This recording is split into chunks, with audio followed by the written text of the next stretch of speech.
Cold in a physical sense tonight, of course, but warm in other ways as neighbors help neighbors, like a working mom who's offering hope to those who need it. Local 12's Brad Underwood continues our team coverage tonight in Covington, where shelters are near capacity. Brad.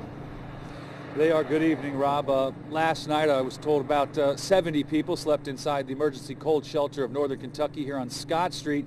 Tonight the number is about the same. You look across the tri-state, space in these cold shelters is scarce, but one organization that typically provides clothing and food for those who need it is now opening up the doors so that homeless families have a place to sleep. And then we got a bunch of fresh vegetables and bread. It's busy in the pantry of Hope, filling up boxes of food for clients who need a little help. It's not based on income. If you need help, and we'll help you. But the need is greater than just food. 4 years ago, Kim Hobner found her calling, providing a basic but life-saving service with HOPE.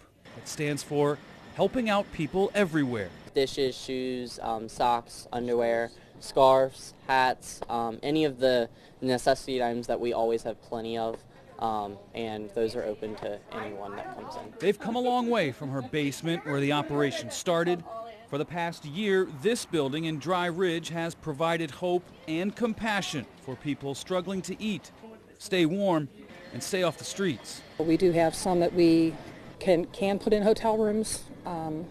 Sometimes the funding's not there, so they stay here with us, and we make sure that we make it as comfortable as possible. And for the second time in 3 days, that's the case.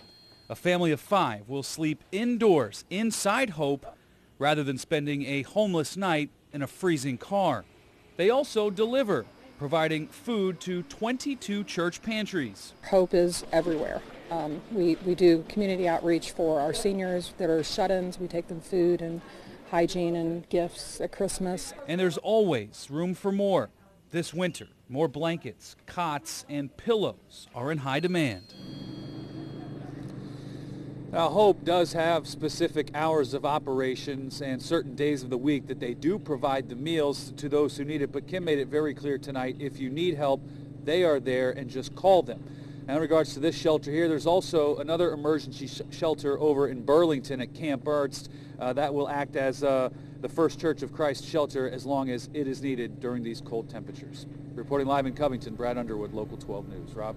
Brad, thanks very much. Hope is expanding its services and recently starting a feeding program in Florence for the homeless. The volunteers will soon be making trips to Cincinnati, taking homeless people food and clothing as well. Tune in to